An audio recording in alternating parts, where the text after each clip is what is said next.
Jason, busy executive and whatnot. You're running the company, and you took time out to come here. You even He got even a phone turned call. it, yeah, I was going to say, even turned his cell phone he was off doing for us. business, sitting here waiting for us to start. So Sorry about that. Thanks. That's No, that's okay. We're that's happy right. to have Thanks you for here. coming. Yeah, it's really exciting. No, it's great to be here, and I appreciate the chance to come and speak with you guys. All right.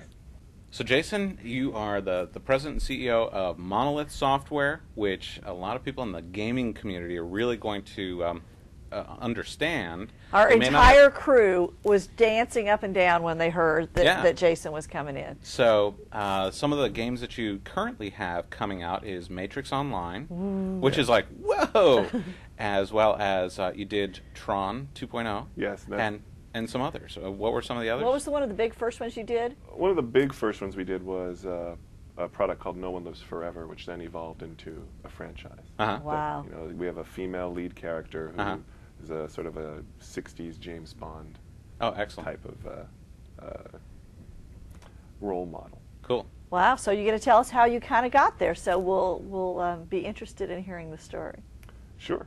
So, Jason, everybody loves to hear about how people started out, what created this successful person. So, tell us about where you grew up, what family life was like, and so on. Okay, sure. I was born in Buffalo, New York, Uh-huh. but the vast majority of my childhood was spent in Los Angeles. Okay. So that's where I quote unquote grew up. Okay. Public school. Mm-hmm. I had a divorced family. Mm-hmm. Mm-hmm. And different stepfathers and that Sure. whole thing. So there was not a very stable family environment. So I sort of kept to myself and stayed in my room, and found a great interest in computers, although I had no plans. The idea back then of making video games for money Right. or as a job is just so that. So it was just sort of an escape. You were in Yeah, your room. It was you, your imagination, and a computer. Yes, Now, were you a good student when you were in school? I attended class, and I was far from an A student, but Right. I never got D's or F's. Okay, Or, so you were just right there in the middle of the pack. So, when it comes to like the social crowd that you fit into in school, I grew up right in the middle of the gang heyday, where you had the Bloods and the Crips, everybody shooting each other, and you have security guards with weapons, and right? so my school was fairly large in terms of how many people went there. We had like 3,000 students, Yeah, yeah. and I was growing like a weed, and that kept me very thin and Sure. weak. Uh-huh. Right, Oh. so for the most part in school, I was prey. Right, Wow. I wasn't the predator. I was prey. Yeah. And so I would go to school and I would do my work, but I wouldn't try to hang around and because it could be dangerous depending Right. on. So you were trying to work. keep a low profile, so Yes, you I just, just- didn't stand out any more than necessary. I had used a TRS-80 terminal logged into a high school mainframe, and I was playing Adventure or a game like that, like the very first adventure games. These are like little X's chasing. Oh, O's it's not and even stuff. that. It's text. You are in a room. There's a monster in front of How's you. that for some graphics? And exactly. And so, I'm like looking at him like, this is awesome. So I had to get a computer, so I got that one, and then I quickly moved to a Commodore VIC-20. Oh, I when remember that came those. out. Yeah, I remember. So that was my sort of first real computer that Yeah. had 4 or 5K memory. But that's really what got me going, and my interest in producing video games or playing games on that computer was just Now, natural. What kind of jobs did you have back? What were some of your first jobs? How old were you when you got your first job? My first job was a paper boy, and I Mhm. was 14, Yeah. and I wanted to buy an Atari 2600. And that was how you were going to And pay that's for how I it. was going to pay for it. The next job I had after that was in a 7-Eleven stock in the freezer Uh-huh. in the back. Ooh. I couldn't handle it. It was just, I was going to say, that would be awfully it was cold cold back there. It was, and and you're in California, you like step out right into all that heat, and then Yeah, you go yeah. back and it would just mess with you. Yeah. So then I got a job at a movie theater. Okay. And a place called Westwood, which is where it's at the base of Sure. UCLA, and they Sure. have lots of a lot of Hollywood people go there and that sort of thing. Uh-huh. So I wound up working within the movie theater from the time I was 15 to I guess 17 Mhm. or so. Right. And I saw a lot of famous people would come in to see the movies. Mhm.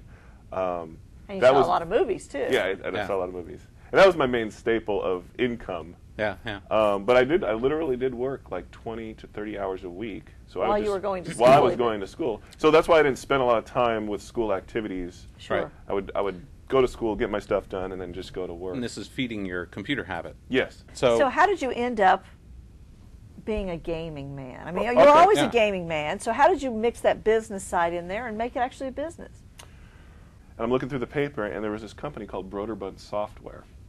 And I knew Broderbund because I had pirated their games left and right. So I go down there, and I'm interviewing, and they're like asking me, so do you know our products? Oh, yeah. Well, how do you know it? Well, you know, because I had And did you- literally pulled them apart, right? Yeah. And so they're like, well, you know what, we have a different job for you. we have this thing called quality assurance. Yeah. And we want to put you in our QA department. Now, at the time, I didn't know what it was, right? Sure. They just said, look, you basically play the games and All look day. for problems. That's it.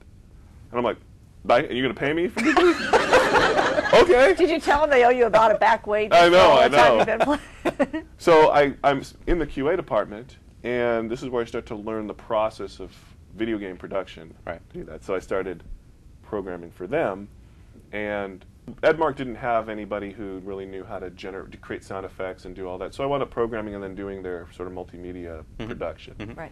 And it was at Edmark that I met a bunch of friends, Mm-hmm. and we would hang out and talk Star Trek and comic books, that sort of a thing.